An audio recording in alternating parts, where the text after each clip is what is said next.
Hi there, it's Alex here again. This time I'm speaking to you from the very far north of Scotland, almost as far as you can get without. In fact, apparently we're closer to Iceland than we are to London here, somewhere up near a little village called Scowry in Sutherland. Um, anyway, just to let you know where we are. I wanted, as part of the run up to the Bodleian exhibition of Paddy Summerfield's work later this year, I wanted to give you the second sort of installment of the behind the scenes uh, um, background detail about how this amazing sort of retrospective has come about, and it's been a long and winding path, as I'm sure that you can imagine any project of this sort of scale being. Um, I mean, obviously, my relationship with Paddy was key to it, but and Patricia, his wife, who I'm curating the exhibition with. But back in 2016, when I met Paddy, so quite late in his life, we had no idea that our relationship would event would sort of manifest in this way, and I was just interested in Paddy's work, particularly in Mother and Father. But when I met him, the Oxford Pictures had just been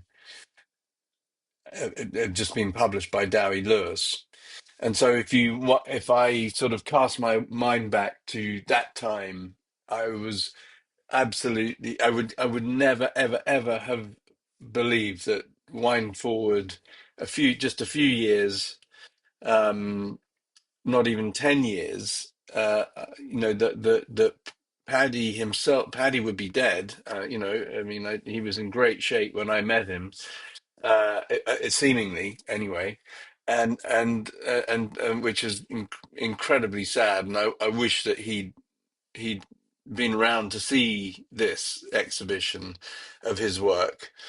I think it would he as a person and as a photographer, he was incredibly driven, and whilst he was not always he did not always follow the straightest path in his own life.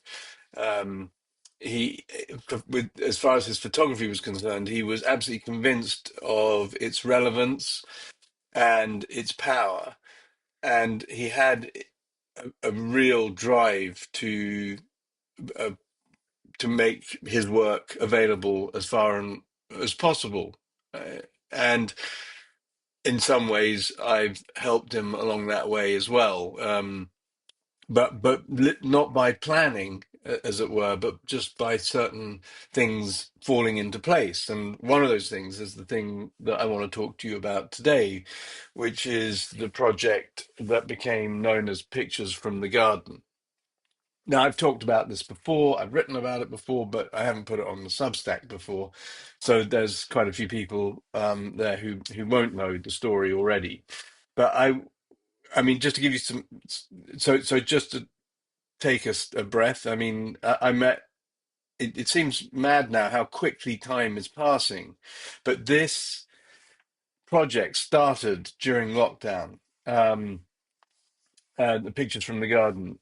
And the way it came about initially was a conversation that Paddy, Patricia, and I had when I was with them in the garden in the house in Oxford. And I, we were talking about Paddy by this stage was very ill, and he was contemplating life after his life, if you like, for his work. And we sat there and we were discussing how to preserve what had become the garden, how to preserve the garden that had become iconic to many people who know his photographs, and because it was I mean, if you like, the garden was the stage, and the proscenium arch, sorry, was some of the windows that Paddy photographed through when he was photographing his parents. And so, whenever you step foot into that I would say, hallowed ground. That garden with its white furniture, its distinctive white furniture, and the trees that you recognize, and the shape of it that you recognize, although it looks quite different now. Um, but not so different that when you walk into it, you don't immediately recognize that you're in the middle of a bit of photographic British photographic history. And so we talked about how we could preserve that space, and we talked about all sorts of things about whether it could be actually held for um, a period of time in trust, perhaps by some organization like the National Trust, but that was uh, considered f- completely impractical for many reasons, and probably wouldn't work. Um, and one of the ideas that I sort of put forward was that we collect some of the photographers that I knew, either through just because they were friends or because I'd worked with them, as somebody who works on publish on the repro, the file preparation for photographic books. And so quite a few people I wouldn't say that they were friends, but they were somebody I'd worked closely with. And there was a collection of them as a subset of these people who I knew Paddy's work, and particularly mother and father, um, and that who for whom it had been an influential text. And and so that was sets the scene for how the idea came about. It then became an issue, became the issue then became, how do you make it happen? And I like to think about these things, and I was working on a book at the time, for Stanley Barker, by uh, well, I was working, on several books at that time, uh, but uh, but but I sorry, I just momentarily distracted by something that's going out. I'll just show you that this is the view at the moment from where I am, and all sorts of wildlife pass by, and I get distracted by it. Anyway, I was working on a book by Jem Southern, called Four Winters, for the publishers Stanley Barker. And because anytime you're working on a book with the photographer, you're making the separations.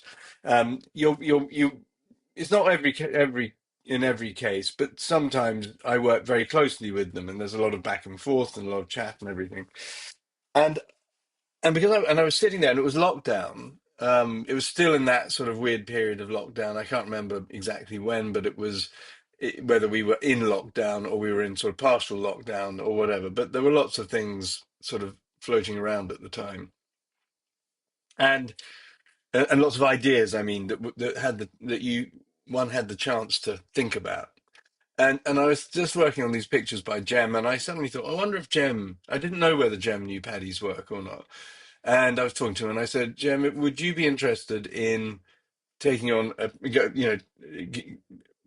doing a project, perhaps, on um, Paddy Summerfield and Mother and Father? And I wrote him an email, and to my surprise, within minutes, um, Jem had replied saying, "Absolutely, I would love to." Paddy was influential to me when in the 80s, when Paddy had a sort of presence before he sort of faded from the scene due to issues with his mental health. But there was a moment where Paddy was shown very widely in London, and he had begun to make a dent, let's say, in the shape of British documentary photography. And Jem was one of the people who he had influenced, and Jem immediately signed up. So um, then this is before there was a proper idea of what we were going to do, but it was more like Jem was just offering his support, um, and so on. And anyway, uh, from that point, I then asked Alice Tomlinson, who's a friend, and and she was immediately on board and very happy to. And from there, then Sean Davey came into it. Vanessa Winship. I mean, I hark back to that sort of time, back in the 20 when is it 2016, and I think how is it that I'm working with these amazing people, Matt Finn, who's a friend, but just one of the most gifted photographers of family that we've produced, and Nick Roach. I think that's everybody, and obviously me. But you know, um, and so we had this sort of cadre of seven photographers with very, very distinct styles and very distinct approaches to work, and it and so and they set about photographing. Um, well, hang on, us just get back. We just the remit was go to Paddy's garden and do whatever you want when you get there. And so everybody had different ways of doing that. I was a regular visitor, so my photographs reflected probably a longer period of time than anybody else's because I'd been going there and photographing a lot. So I didn't, as it were, have to make specific visits. I was visiting anyway, and that was that. But Sean, and she took her daughter Alice, and and Alice became part of the scene in the most fantastic way, and I think in a way that will become more and more special over time, as Alice grows older, and and Alice is already a sort of a proto iconic figure from Sean's beautiful book Looking for Alice, published by Trolley Books, which if you haven't seen it is an absolute must. Absolutely beautiful, um, uh, one of the most beautiful books I think to come out of uh, British sort of documentary of the family ever. And and then you got Vanessa Winship, who's known for her uh, her extraordinary vision and extended engagement with her subjects, whether it was she dances on Jackson or uh, oh god, uh, oh god, I've just blanked on the name of oh, anyway, I'll come back to that. It, that's so annoying. Anyway, I'll come back to it. But Vanessa is possibly our greatest photographic, contemporary photographic practitioner on with the greatest international reputation, and and then you've got obviously Jem, who is um, has published so many books himself, had so many exhibitions, whose work is really about. So you could say Sean and Vanessa are humanist photographers, let's say, but Jem is a landscape photographer, and you could say he's a humanist documentarian because his landscapes often include the marks of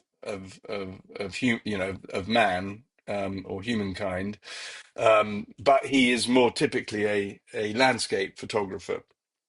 Alice is also a great documenter of people, but in a different way. Let's say to Sean and Vanessa, in that her work is usually quite focused on is a mixture of landscape and portraiture, and so she sort of is in between the two, in between um, Vanessa and Sean and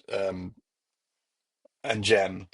And then you've got Matthew Finn, who is known for Mother, and School of Art, but particularly his book Mother, about his own mother, a very, very long project that I think extended over 30 years almost, I think.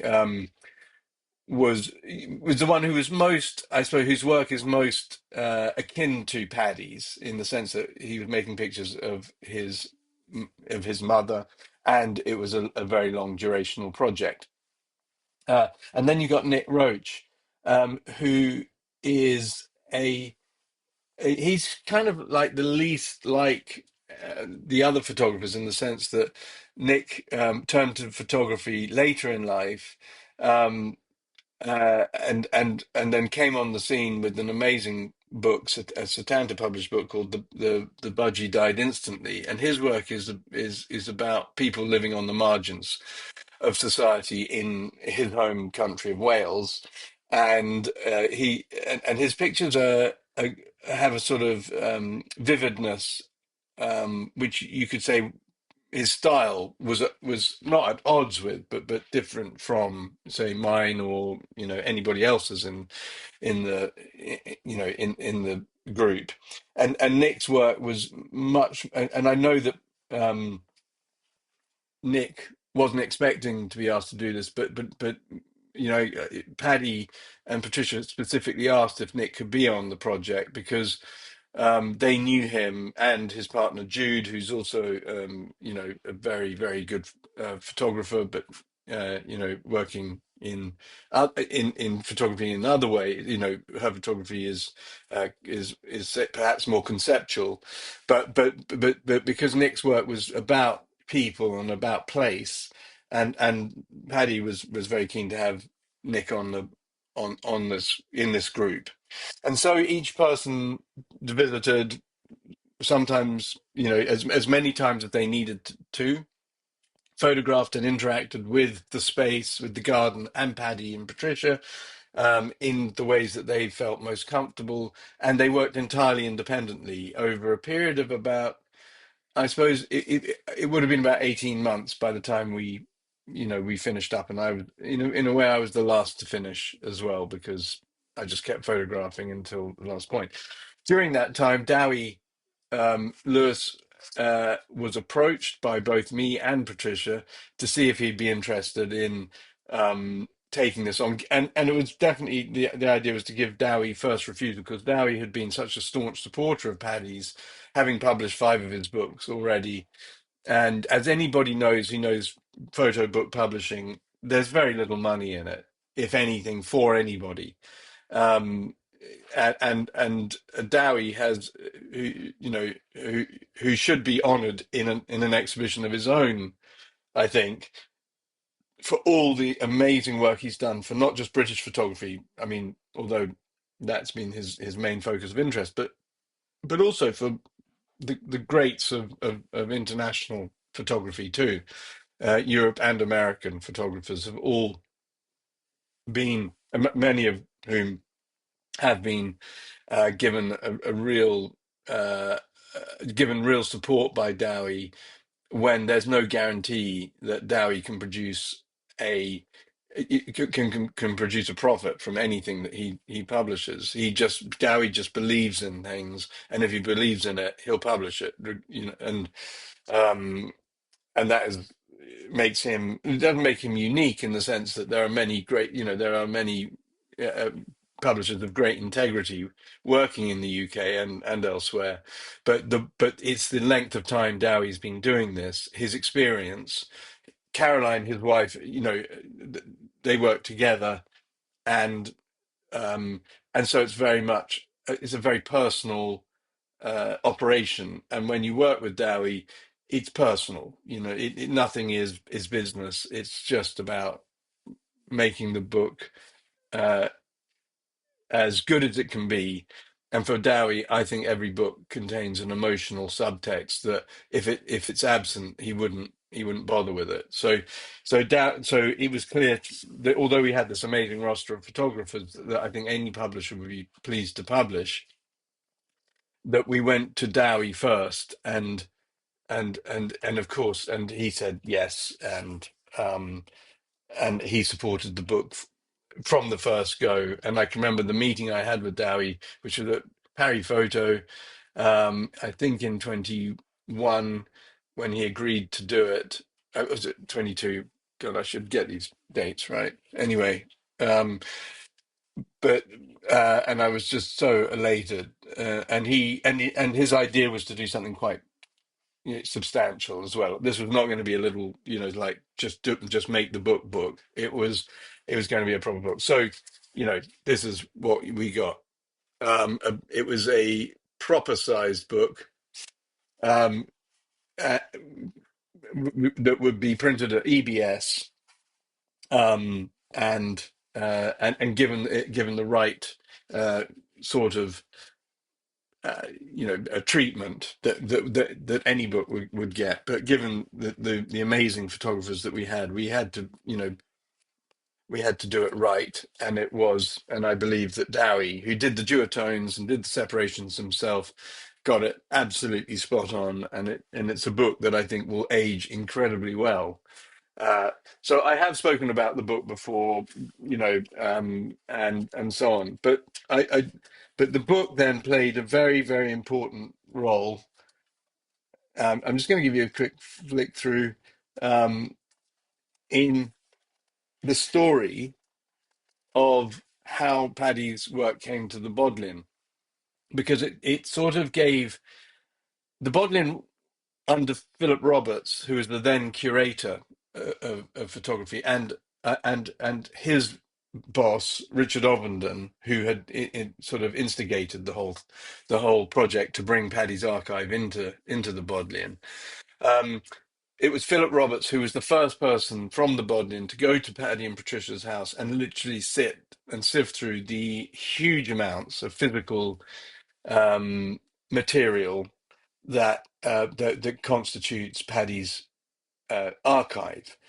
And I can remember going in there. I'd never met Philip before, and I was popping in to say hello, and I wasn't really stopping. And I went in and I saw Philip sitting in the sitting room in a place I've sat many times myself, um, and um, and uh, and he just had this wide-eyed look on his face, which I interpreted to mean to be the sort of effect of coming to into contact um, with something as with an archive as huge and sort of sprawling and voluminous as Paddy's was, and he was sitting there with the first batch, and I think he just realised what a huge task he'd undertaken. I should mention now that Lydia Healy, his successor, is now as engaged with that task. But as we approach this retrospective, and having seen what they've got, it really is a task, because Paddy was not a great what can you say? He was not a great organizer of his own things. In fact, until Patricia came along, there was a certain amount of chaos. Although he was very organized in his sequencing of images and so on, it was the how he dealt with the negative sheets, the individual negatives, what he threw away, what he kept, where he put something, how he handled things.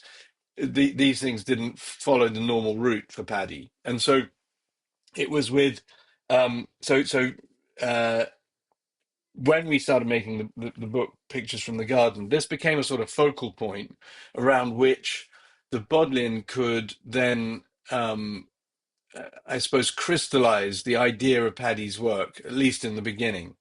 And to that end, um, when Richard contributed a text to the exhibition of Pictures from the Garden that took place in Oxford in 2023 as part of Photo Oxford festival of that year. Richard was supporting that, at least in spirit, through his own words.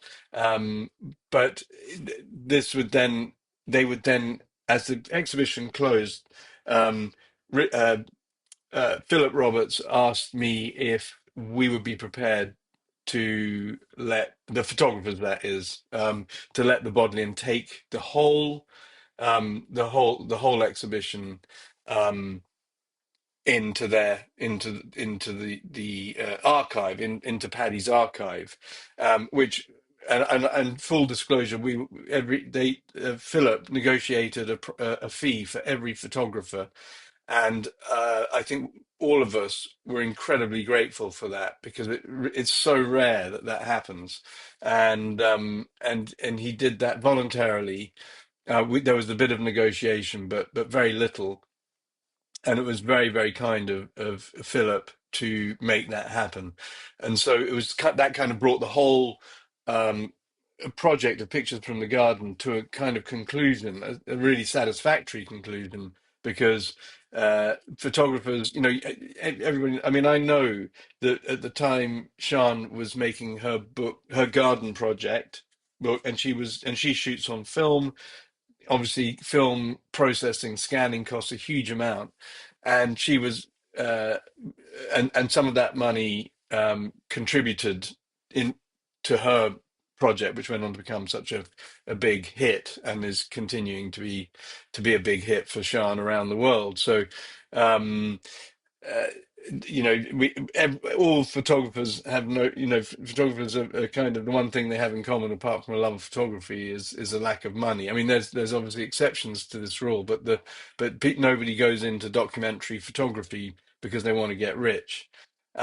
And so it was really, really lovely that they were paid for their work, and that their work is now in the Bodleian, which is such an honor for us all.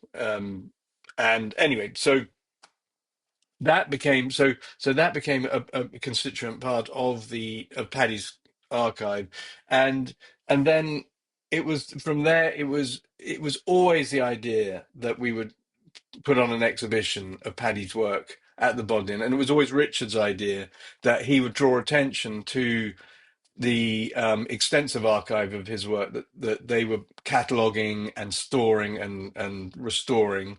Um, uh, that an exhibition, a big retrospective, would be part of that. And so Richard set about making it happen, and it was, I think, Photo London in 2024 that Richard asked me if I'd be prepared to curate this exhibition along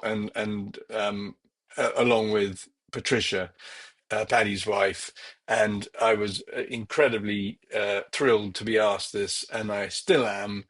And so, having got all the way to September 2025, oh no, we're August 2025. I'm a month ahead of myself.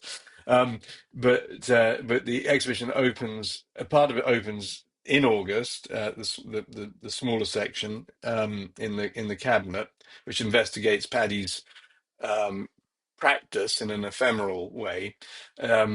But the larger exhibition with the main bodies of work that we're showing and will open in October and be on show until I think the end of November. So it's not going to be long up, but we're hoping to transfer it to other exhibiting spaces around the country and perhaps beyond. So that's the story of how Pictures from the Garden became part of the story of Paddy's retrospective.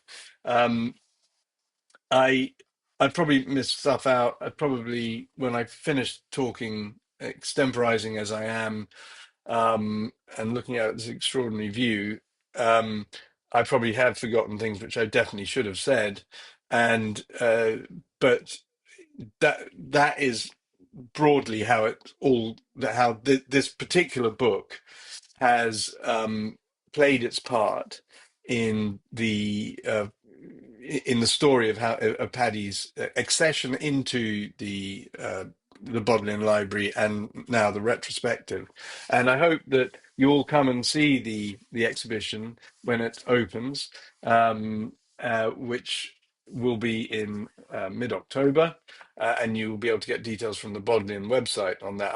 I will also send out details of that in another Substack. But until then, thank you very, very much for allowing me to ramble on. Um, but I hope you enjoyed it. Thanks a lot. Bye bye.